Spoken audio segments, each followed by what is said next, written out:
You can't be serious, man. You cannot be serious! We've had some big stars and personalities on You Cannot Be Serious, but this man is big, and I mean big.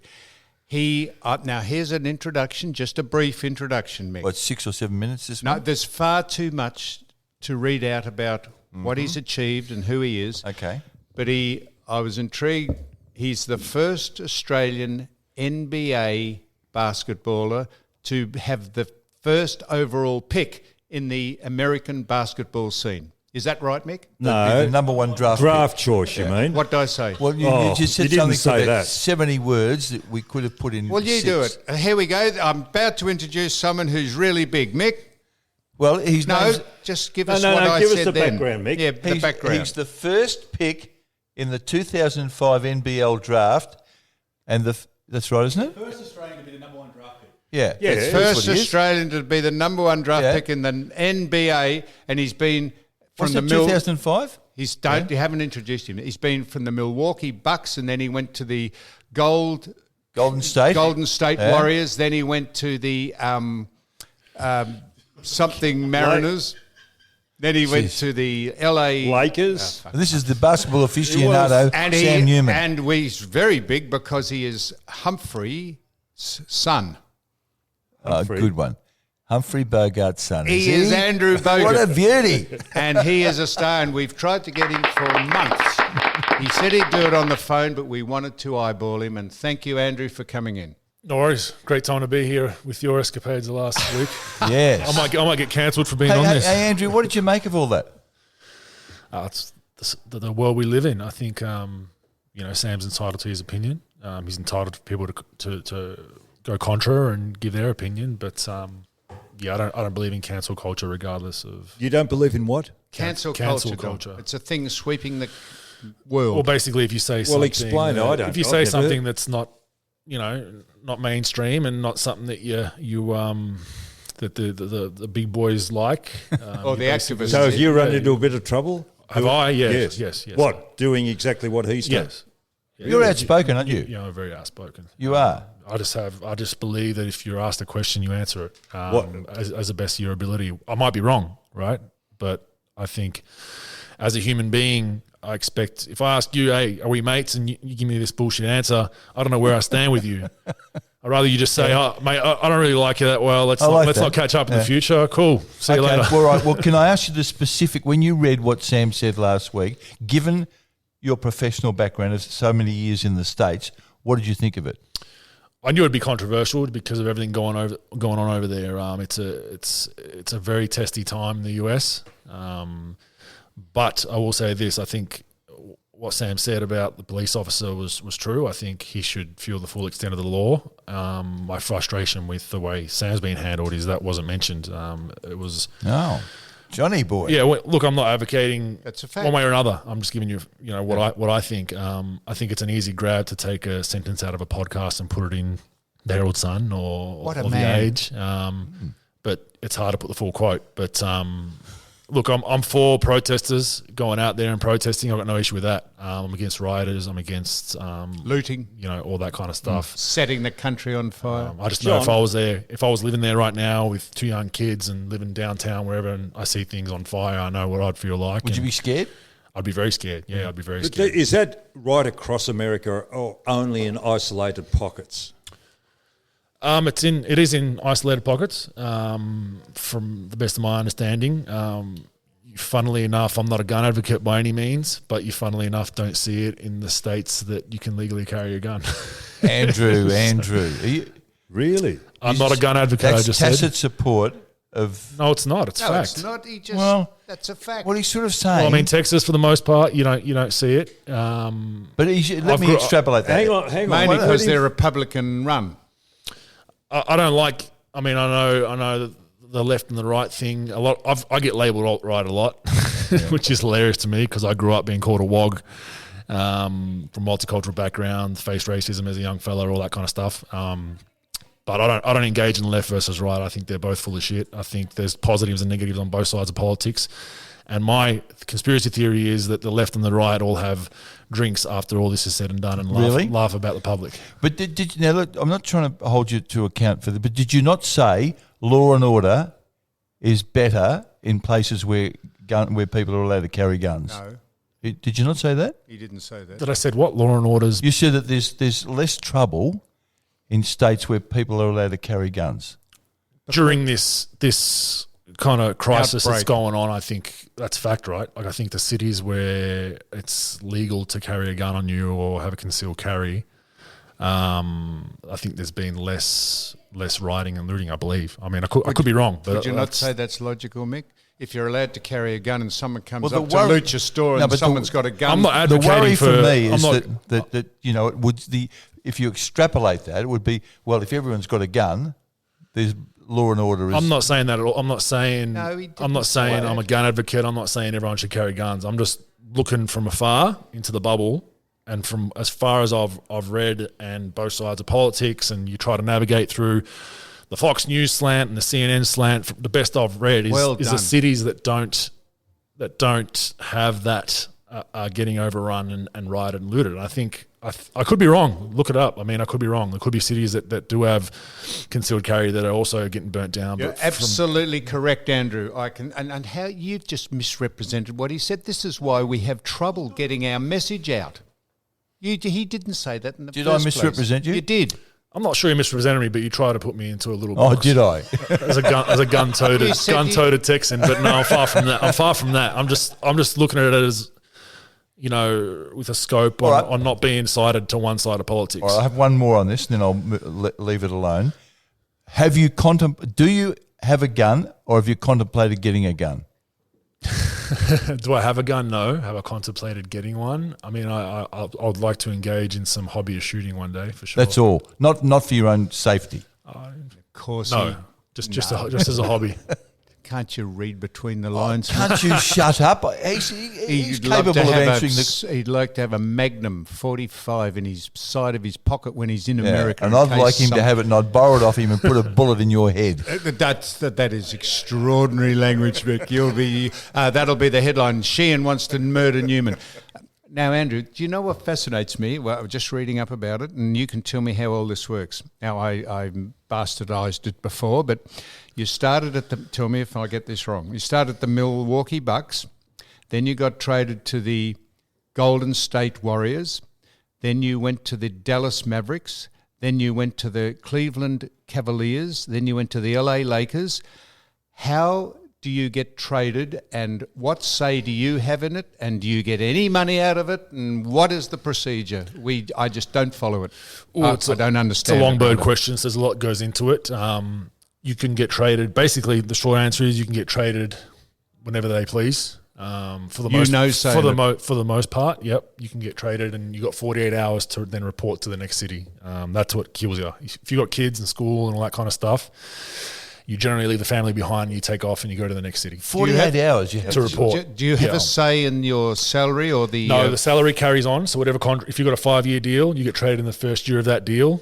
That contract, exactly how it is, carries on to the next club. So you might in 48 hours be required to go from the east side of America to the west side, and no argument, and that's it. And if you don't do That's it, it. you're cancelled. You're not cancelled. You just get fined until you show up. Now there is some strategies that you can employ. Like there are some star players that, let's say they've got 1 year left on their deal, or they're going into free agency when they get traded. They might say, "Hey, the agent will call the team that's trying to trade for him and say, if you trade for this guy, he's not re-signing with you guys.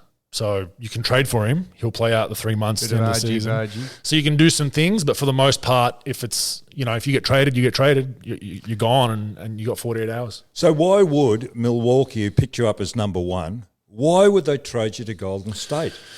Well, I basically had a career few years, was really peaking, and then had a really bad injury in 2009-10 to my elbow. Basically almost decapitated my right arm coming off the hoop, and it changed kind of the way I played and everything. And the franchise just wasn't going in a direction to try and compete for a championship. It was a small market team. It was hard to get free agents. And to be honest, I I put in a trade request. Okay. That year, and I got rebuffed and said, look, we're not going to get fair value back for you. Just stick it out. It'll be okay. We'll make changes, blah, blah, blah, which I'd heard the last 3 years. And then funnily enough, a week later, I snapped my ankle.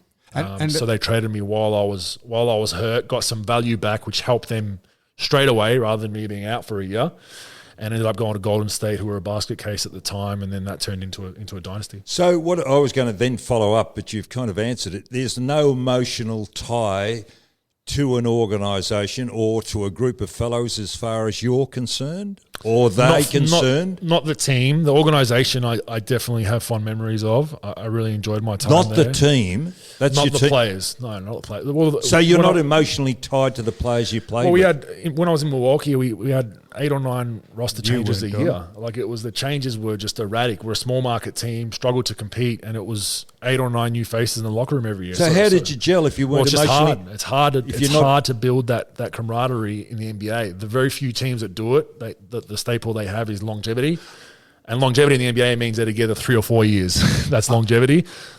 You build that culture, and it takes time. And that's what we had in Golden State. I'm sure we'll get on to the last dance about Michael Jordan getting on with his teammates. But what I would like to ask you, all the teams, I presume, are privately owned by men or women, are they? They're not they're individuals own the teams. Is that right? Correct. Yeah, or groups, or groups, yeah. All groups. Like an ownership group. So someone's a majority owner for the most part, but there'll be you might be 50%, 20%, 20%, 20%. So beside the head coach or whoever runs the side, do they ever come to you, the people who own the side, and say what they require of you or speak to you, or are they just in the background? Well, there's different owners that do different things. So you'd all know who Mark Cuban is.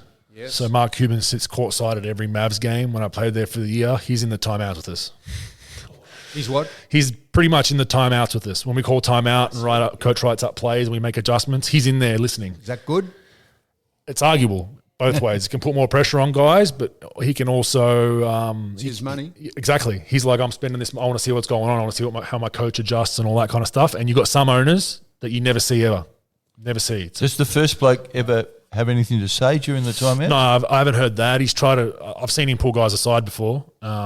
Which then as a coach, you're kind of scratching your head and you're like, conflict. What's going on here? But it's your owner. He's signing the checks. So, but then, like I said, there's some owners that you'd be lucky to see once or twice a year. You played 14 years in America? Yeah. Yep. How many games? Oh, it's close to 1,000. I mean, it would have been. So how many games a week would that be when you were going? 3 to 4. A week Plus travel, yeah. Wow. Well, it's 82 games from November 1 or now late October to April. So, but how long would you be on the court in a game though? 48 minutes is a full game. So yes, 12, but you 12 minute quarters. personally. I was pretty much the peak of my career was averaging 30 plus minutes. So a lot of minutes. So how far would you run in that game? Have you have a GPS on? They have them now. I'm not sure what the number is, but it's obviously different to footy because it's the rapid change that kills you. But what do you mean rapid change? Just stop, start, constant stop, start, stop, start, stop, start. We've got a discussion here at the moment whether teams have the hunger after they win a premiership. Now, the debate lately is Richmond have been up for 3 years. Are their blokes hungry enough? How do you maintain your enthusiasm when you're playing that many games? It's hard. Like, and when we went in, it was surging to the peak. We treated it every game like it was our last, and we won the championship that year. And the next year, we actually broke the all-time record and went 73-9, and lost in the finals. But we had a plethora of injuries during that and suspensions and whatnot. But Cleveland came back and they took momentum and they won that series. But it's hard. The NBA, when you're a championship team, especially when I just went back recently, the regular season games were just like, as long as we win 50, 60 for the season, we're okay. So what do you mean they're okay? What do you mean by that? I mean, because you're winning so much and you know you're going to be there towards the tail end, you're trying to pace yourself because it's a long year. If you go to the NBA Finals, which the Golden State Warriors did 5 straight years, your off season's basically a month or two, which in footy's normal, but in basketball's not. Guys are done in April that don't make the playoffs. They don't start again until October. So we're done in end of June, championship celebrations. You finally report home. You're back home for maybe July or August. You're already working out again in September. So that's a huge strain on your body, and that's what really hurts guys that go deep into the finals every year. Why are there more Caucasians? Am I wrong in saying this? But watching it, there seems to be more bigger Caucasians playing, whereas the black man was the big centre years ago. Why has there been more Caucasians coming into the game? I think it's more international players now. So you're seeing a lot of guys from different countries. But are they bigger? Europe.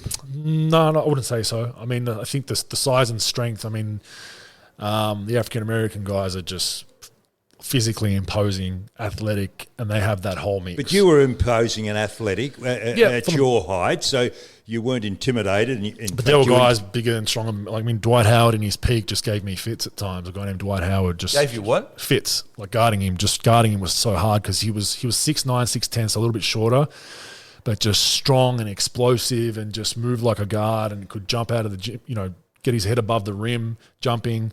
So he was. I think the tools for basketball really are suited to African Americans because they're very, very athletic, can really get up and down the court. The game's almost perfectly suited to that body type, and it's just hard to guard, really hard to guard, and they put a lot of pressure on you. Intrusive question, but you'll answer it in the spirit.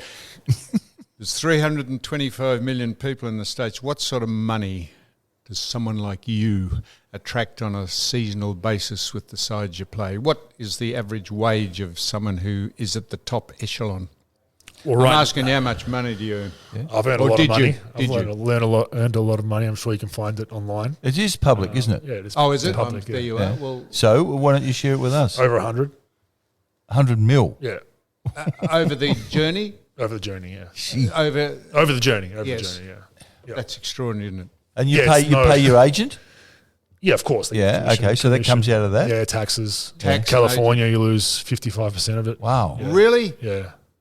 So depending on what state you go to, So there's- you're Exactly. taxed So, differently. so federal national tax is 40%, and then every state's different. So some states have So is that an influence in where you? can be, yeah. Like so, Texas, for instance, and Florida, no state tax.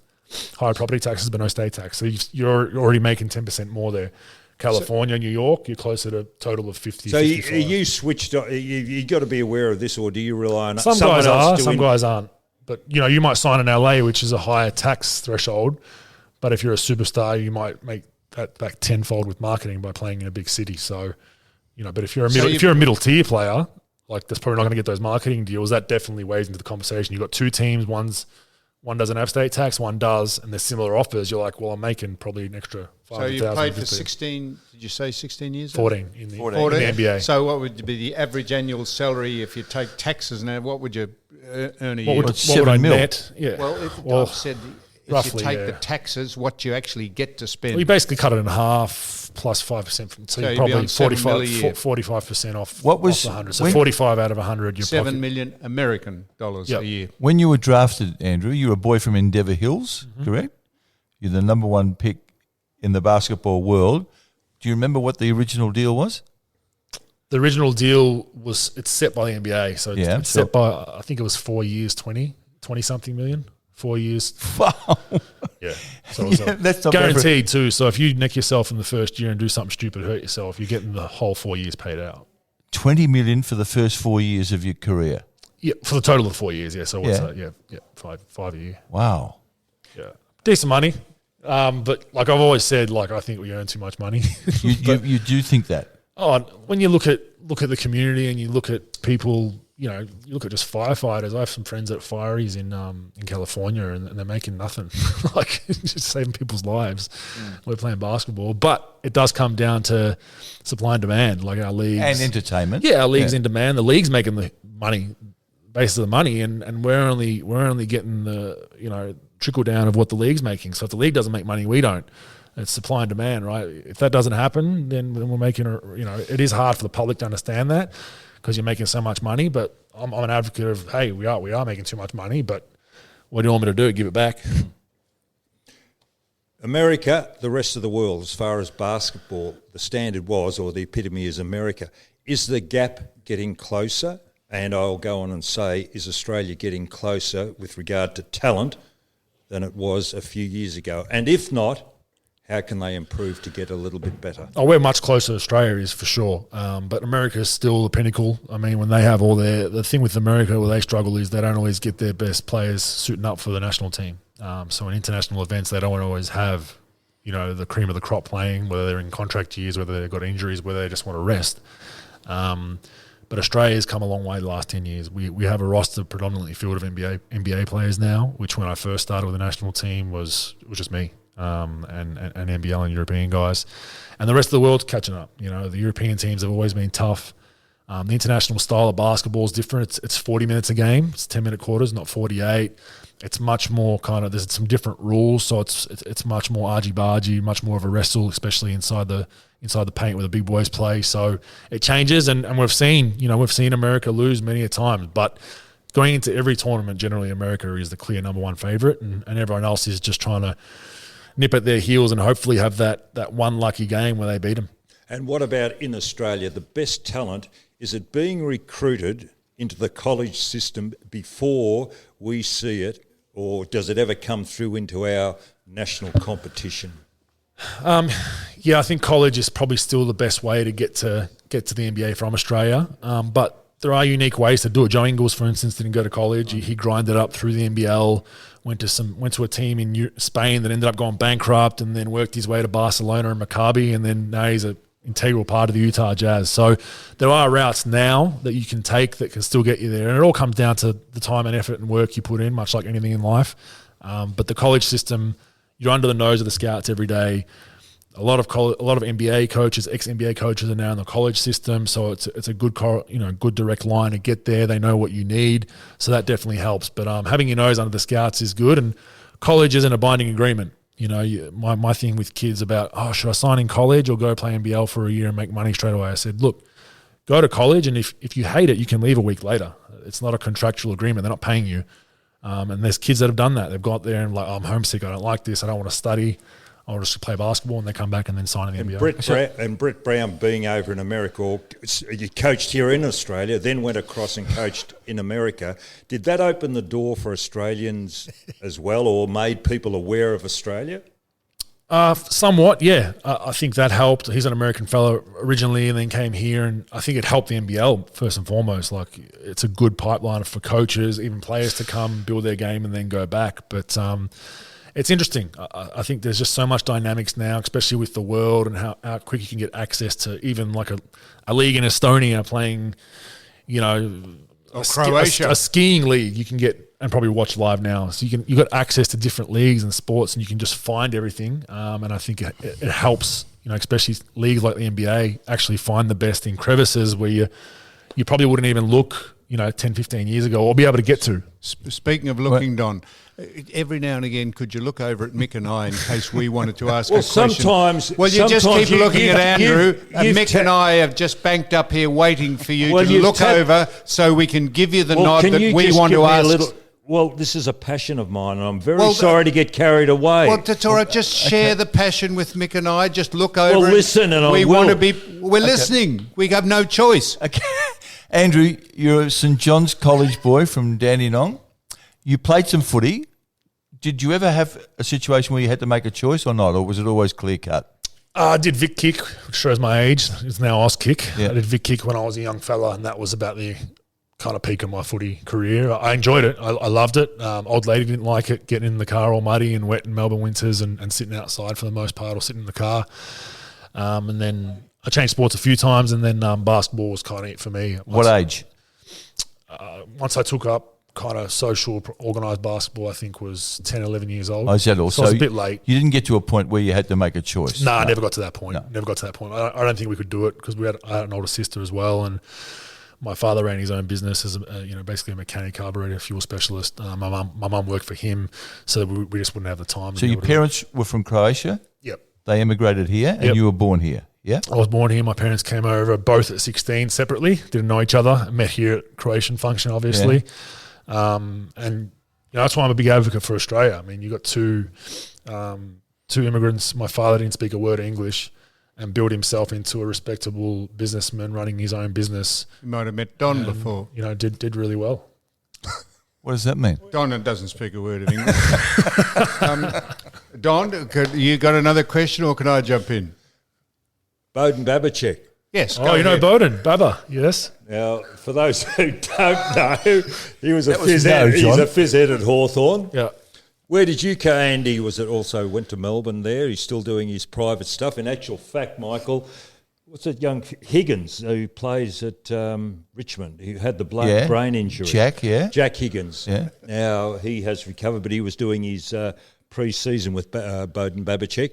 How far? As did Campbell Brown. And how far back did you go with a lot of Bowden people from Babachek? Golden And where did Square. you come across him? And is he still influencing you or helping you? He's not anymore, but I was involved with him pretty heavily. Brian Gorgon, former Australian coach in the NBL, was a huge advocate of his, and he was involved with our national team early in my national team career.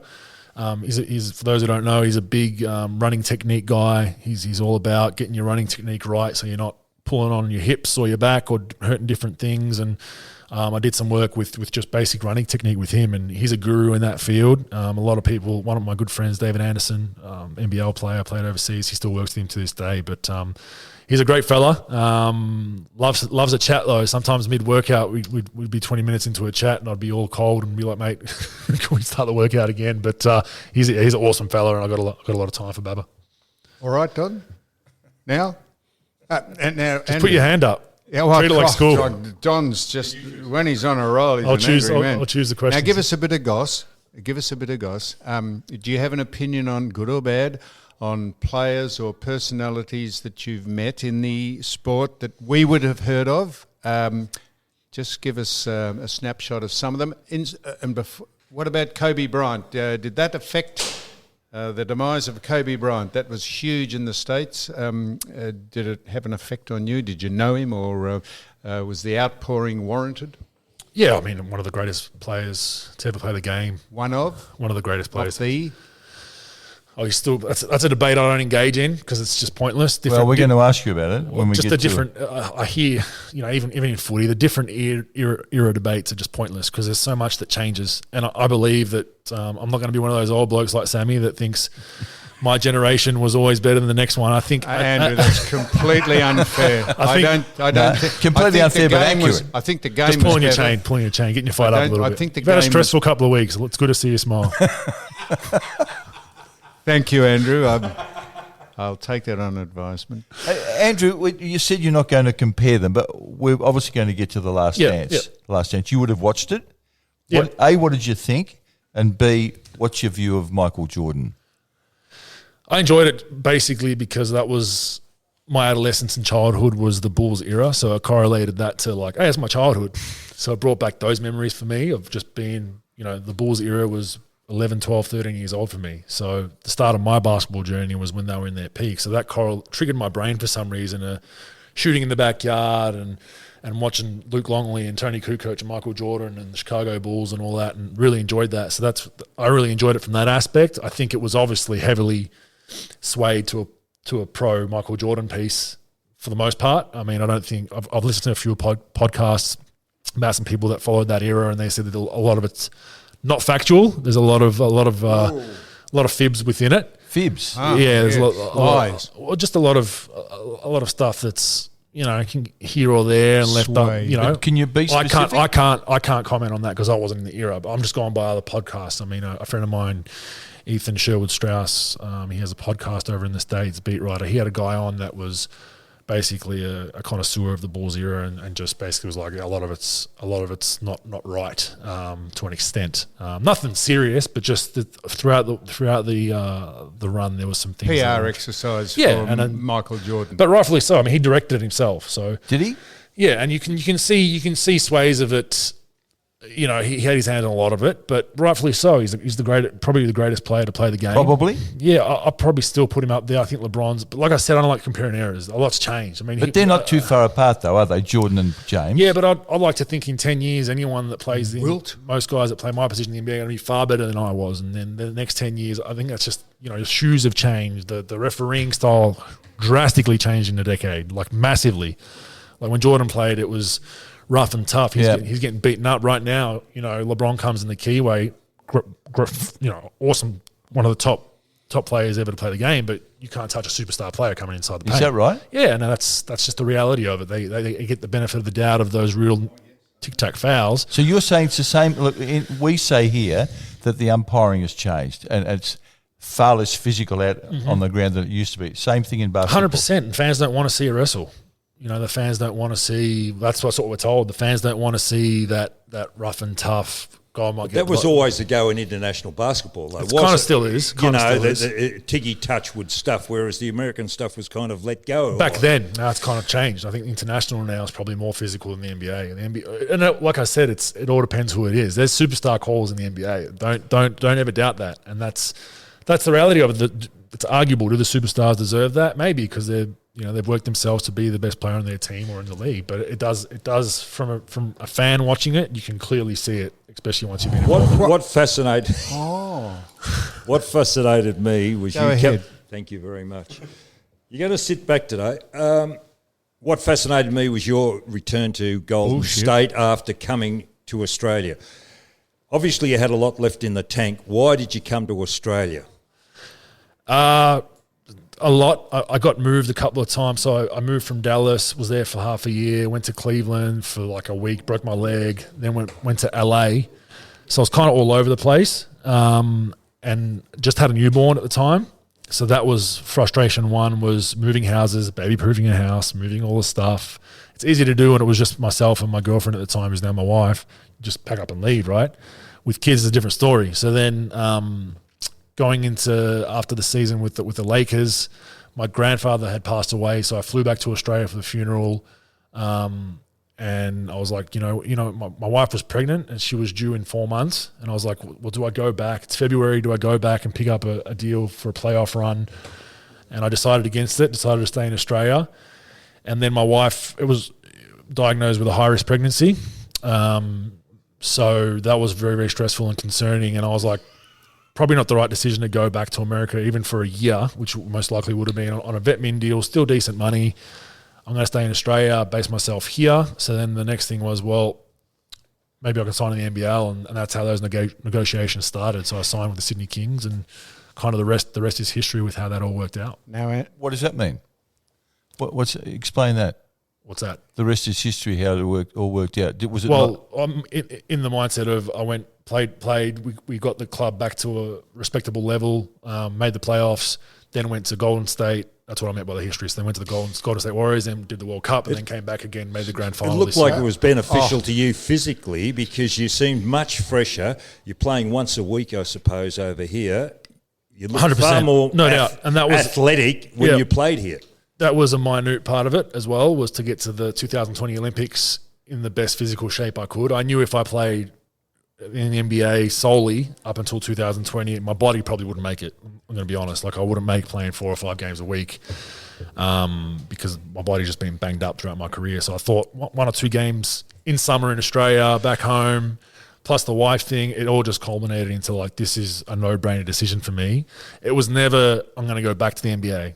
I thought that door was shut completely. So I signed back here, was happy to play 2 or 3 years here, get to the Olympics, bon voyage, right? And then I got a call from Golden State, like mid-season, NBL season. They tried to pull me out mid-season. They're like, hey, do you have an NBL buyout? We want you here now. And I was like, no, I'm not going to bail on Sydney. I'm invested in this. I want this thing to go right. And it's not sending the right message because we're part of a cultural change. The club's trending back up to where it needs to be.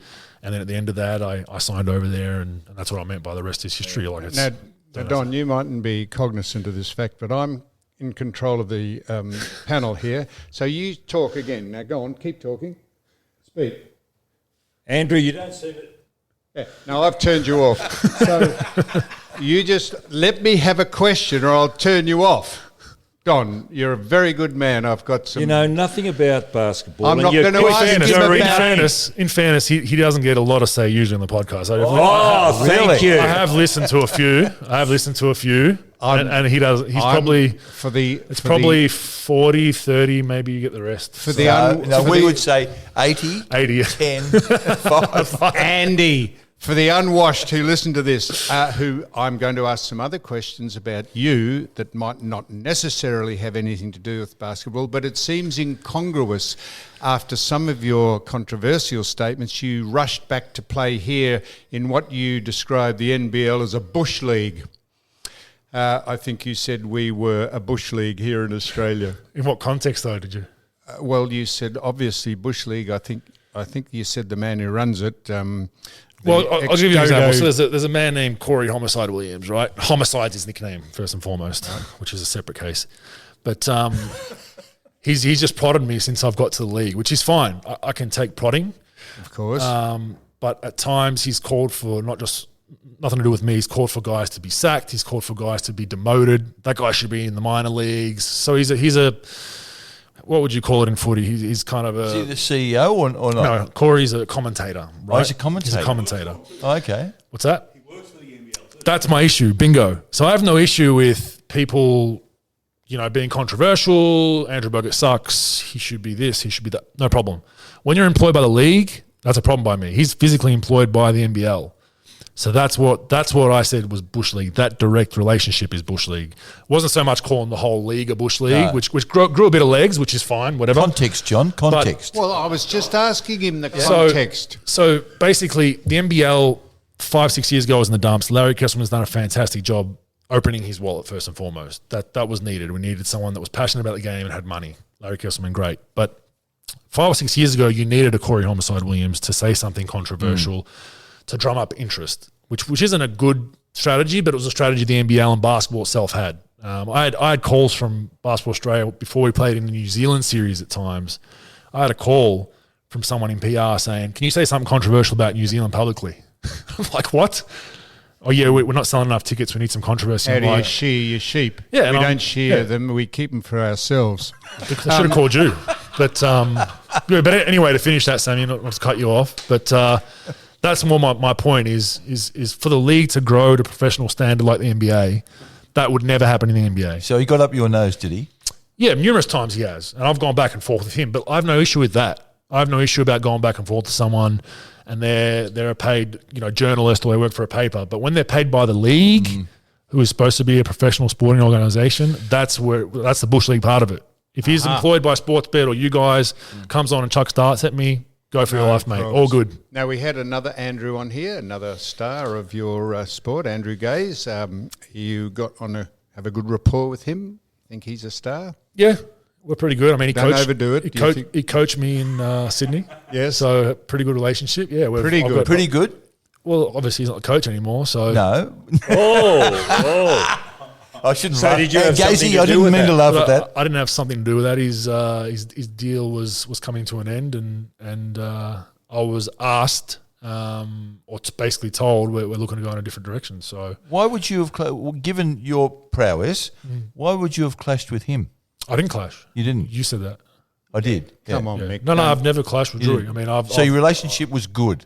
we still text back and forth every now and then. And when I signed in Golden State, we chatted about it, and he was excited for me. I've got no issue with Andrew Gaze whatsoever.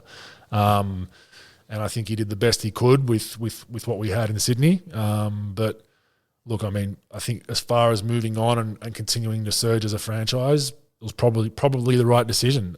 But that doesn't mean I have an issue with Andrew Gaze. I mean, I think he's a phenomenal person, great heart, great fella.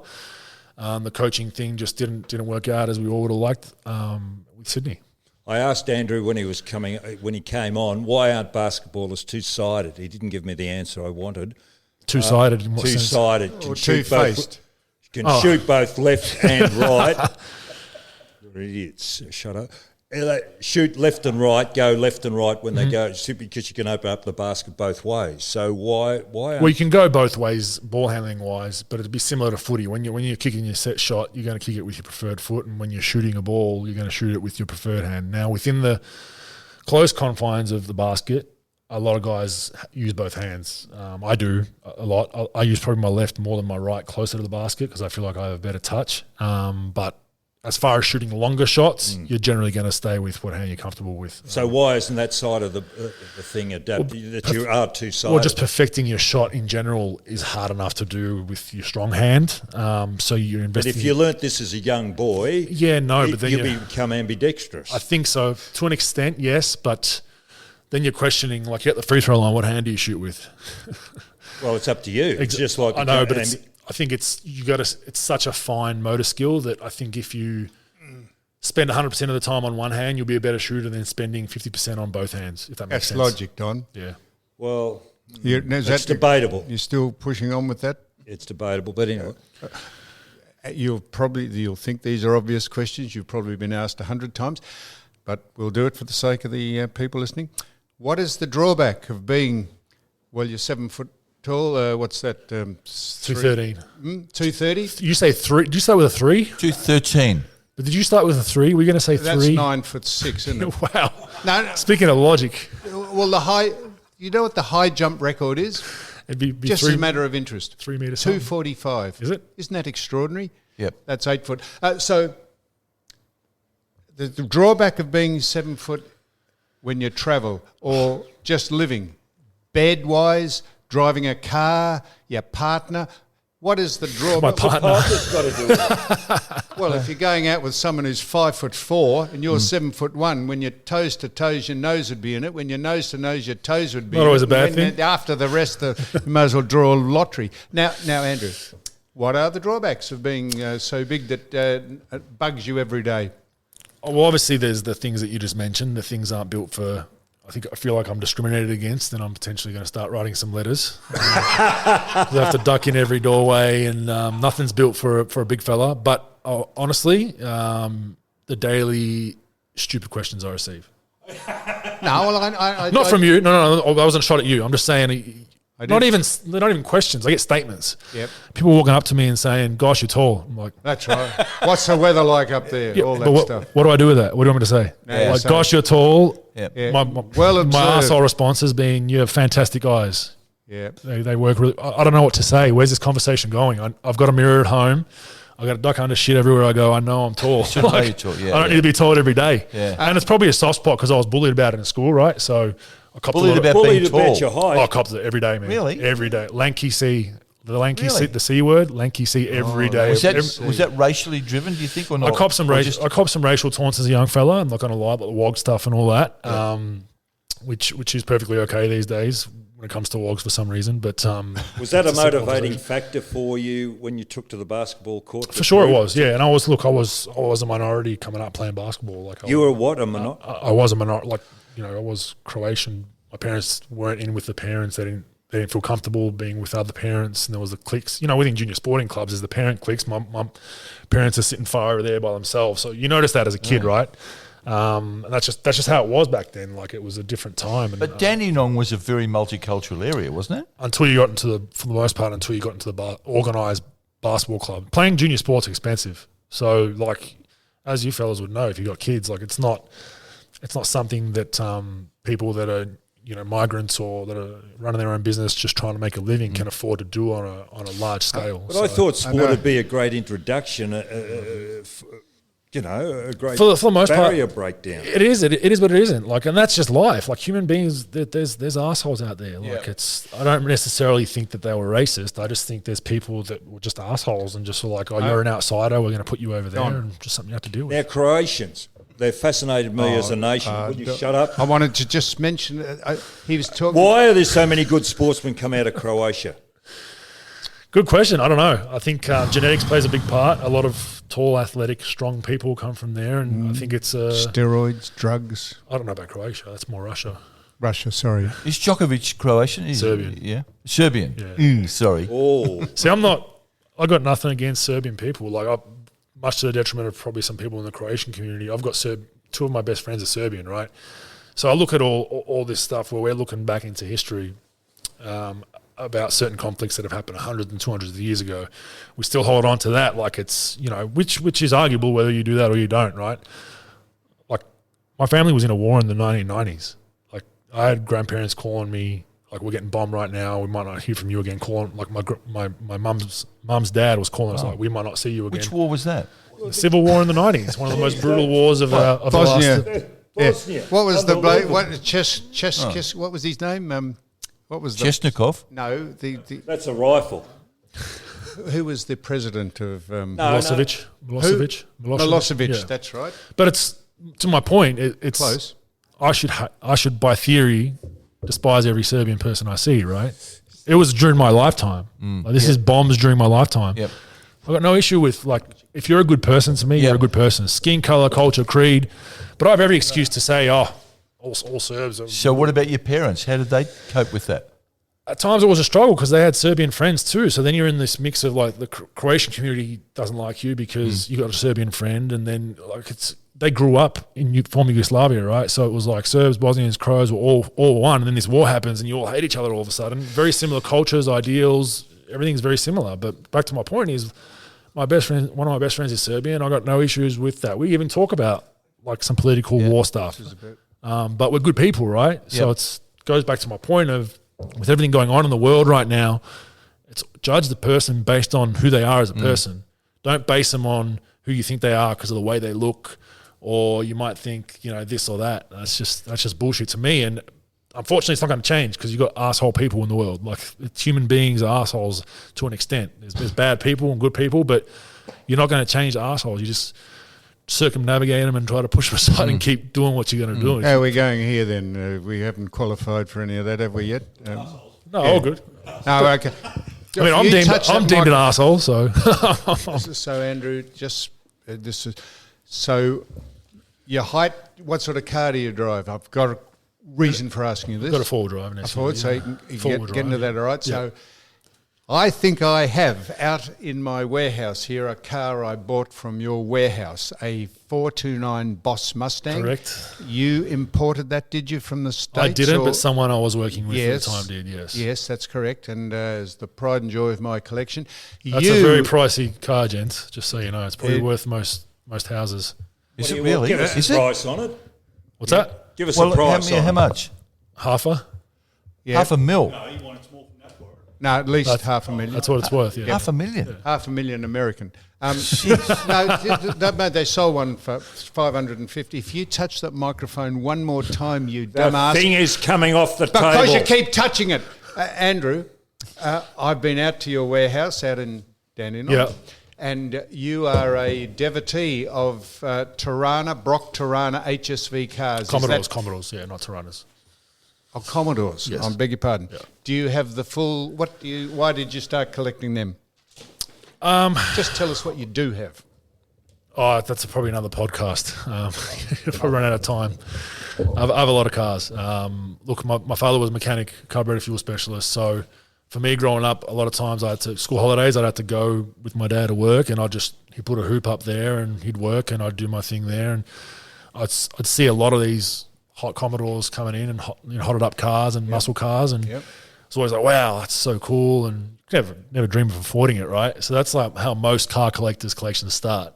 They drool over these cars as kids, they see them, they're involved with them, they can touch them, but they could never own them, and then those people fall into money and then buy them, and that's kind of the journey. So when I went into your warehouse down there, I just saw them all, and I thought, have a look at that. There's a whole row of them parked beside one another with dust covers on them. They are HSV Commodore. Yep. Commodores. So I'm Tiranas. As I mentioned off mic, it's kind of sacrilege, but I'm a fan of both Fords and Holdens and HSVs. I'm not one of those Holden's better than Ford, Ford's better than Holden, yours suck. Like, I think it's just stupid. I think there's beauty in both car makers, especially with Ford Australia and HSV. So I've actually got an eclectic mix. I've got a few Fords in there as well. I actually have a similar Mustang to yourself, Boss 429. So, Have you? Yes, You got a Boss 429? Sure do, yeah. Well, there you are. There's not too many of them in. Andrew, mine's candy apple red. I haven't understood. But funnily enough, I like your colour better. So if you want to swap, if you like the candy apple, we can. You excited? Excuse me, can we ask a quick? Can we Thank you, Big Kev. What's that? can we get in? Can I ask a question? Don't try. You're not smart enough to be half Andrew, smart, Don. Go ahead. You've got 2 kids. Yes, All things being equal, would you rather bring them up in Australia or America? Australia. Is your Why? wife Australian? Well, it's obvious right now, isn't it? What's going on over there? I mean, Yeah, but okay, but that Well- hopefully is a temporary situation. well, hopefully, but then it goes back to, there are a lot of shootings over there. That's Yeah. top of the mind. Whereas I go back to, I'm not a gun advocate. Yep. There are a lot of shootings over there. There is a lot of crime over there in certain parts of where I'd consider living. But like I said, I owe a lot to Australia. I think what it did for my parents to come from a country that was kind of on the brink and going into a war, for them to come here and have the opportunity to build themselves up with some hard work and elbow grease, and then everything that it's given myself throughout my life, I'm very thankful for, and I think we're very lucky to live in Australia. Sorry, I just want to clarify on. one thing. I didn't say that you're a gun advocate. No, I'm just making sure because I can Okay. already see the Herald Sun tomorrow. Yeah. So I just want to be No, he quite didn't clear. say that. No, I didn't say that. Well, I can back him up. He didn't say that. You I said that I deliberately didn't- misrepresent him for a headline. It's good on you. Now, Okay, Don. can we just? Oh, what? Is your wife American or Australian? Australian. Oh, I'm glad you've cleared that up, Don. Now, I've got two. So what? Is she a basketballer? Or No. So my wife is unknown, which is exactly how I wanted her to You're a be. nuclear Which- physicist, Don. How tall? No, How tall, Andrew? no disrespect to her. She's about 5'9", 5'10". Oh, yeah, But okay. no disrespect to her, but I never wanted my family in the spotlight. I didn't want her to be a wag. I didn't want her to be an Instagram, socialite and all that kind of stuff. I wanted her to be a mother of our children, and obviously she had to agree to that. And she's been sensational. But I think the attention that I get, I would never want for my wife or my kids, especially with somewhat the bullshit you have to deal with out there. A huge furor erupted in America recently about one of the owners of the basketball sides siding with the Hong Kong protests, and then all hell broke loose about China and Adidas and Nike. What did you make of that? Well, I was over there getting booed at the time. So I'd made some comments about the swimmer. I basically said that what was the swimmer's name? Sun Yung or whatever his name is. Basically, I put out a tweet started last year saying if anyone medals with Sun Yang and he finishes first, they should get a hammer and break the podium with a hammer because he had supposedly, allegedly That's broke drug controversial, files. Andrew. Yeah. So that was in probably March. Death threats, constant Chinese spam on my Twitter feed. Yep. Funnily enough, the World Cup was in China. So I get over there. Every time I touch the ball, I'm getting booed, which is whatever, cool, whatever. Have security? I had to have security. We took a guy from former federal police officer with us, and even he was like, this is some serious stuff. So I had a bolt thrown at me one game, like an actual bolt hit me while I was sitting on the bench in a semi-final game. So they wanted blood. They wanted me necked, like dead set. Had a guy tweet me saying, I'm going to meet you at this airport. I'm going to wait out the front with a gun, just stuff like that. So pretty crazy. I didn't make too much of a big deal out of it. Didn't want to be a victim about it. It was like, these people are crazy, whatever, cool. So going back to your question, I mean, I've criticised the Chinese many a times about the way things were handled. And I'm pro Hong Kong, I think, obviously.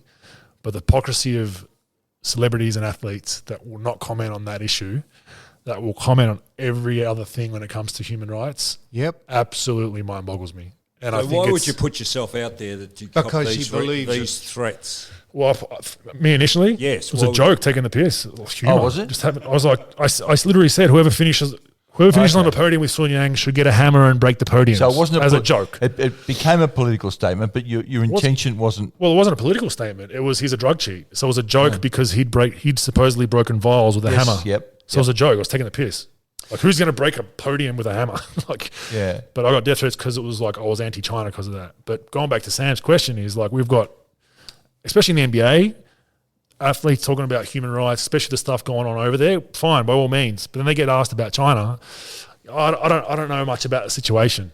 Yeah, because Nike and No worries. Adidas My sell all follow-up their as gear there. this is the best part. The journalists don't follow it up. My follow-up, a good journalist, cool, mate. We'll give you, go sleep on it. Go on the internet. We'll give you an hour to go read on it. I'll check back with you tomorrow. But they're paying their bills, which is is fine. But then don't put down jam stuff down my throat about human rights when you won't comment on blatant human rights violations over there. I just thought that was hypocrisy at its finest, and because of the dollar, I just lost respect for a lot of guys that wouldn't comment on that. What about the Russians in basketball? What were you relating to back in? Drug-related, Mick, are you talking? Yeah. What was that back in the 80s? Is that right? I don't know. I'm not sure. I don't know what you're relating to. Well, the Russians weren't they banned from the Beijing Olympics? I think they're banned as a whole. Yeah. But So- they're not strong in basketball, are they? No, they're okay. They can sometimes make it, sometimes not. I don't know a whole lot about that. I just know that they were banned for drugs, and I'm hugely against drugs in sport. Like I don't think it should be a. So you're not a fan of Lance Armstrong? No, I don't think it should. A 1 or 3 year ban's not enough for me. I think like if you blatantly have been caught for HGH or whatever, you're gone. Like get out of the sport. Because not only that, like say you're a guy that finished 4th at an Olympics and you're like, oh, I gave it a best crack, I can't even medal, I'm just going to retire. You've killed that guy's career. What if you finished 2nd and you had performance clauses for finishing 1st? What if, Raylene Boyle. The trickle-down effect of drug cheats that finish 1st is not just them. It's people below them and someone that's needs to finish in the top 8 to continue to get funding from the government, finishes 9th, doesn't make that top 8 bracket.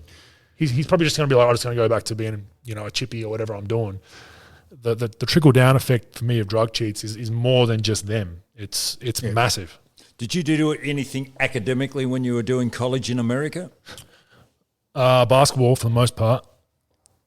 Nothing academic. No, I did. You have to maintain 12 credit points. You have to maintain a 3.0, which is essentially a C plus B minus, just to be eligible to play. If you fall below that, you can be deemed. They can suspend you till you get your grade point average back up. So what were you I specialising did in? pre-business, but I didn't finish. I did 2 years and then left and got drafted because I was touted to be a top 10 pick. So I wasn't going to come back for another year of school. Don asked that deliberately because he was an apprentice at NASA. He was a rocket scientist. Was he? And that he dabbled in that for a while and thought he'd put a rocket on the sun, but they said it'll melt. He said, I'm not going then, I'm going at night.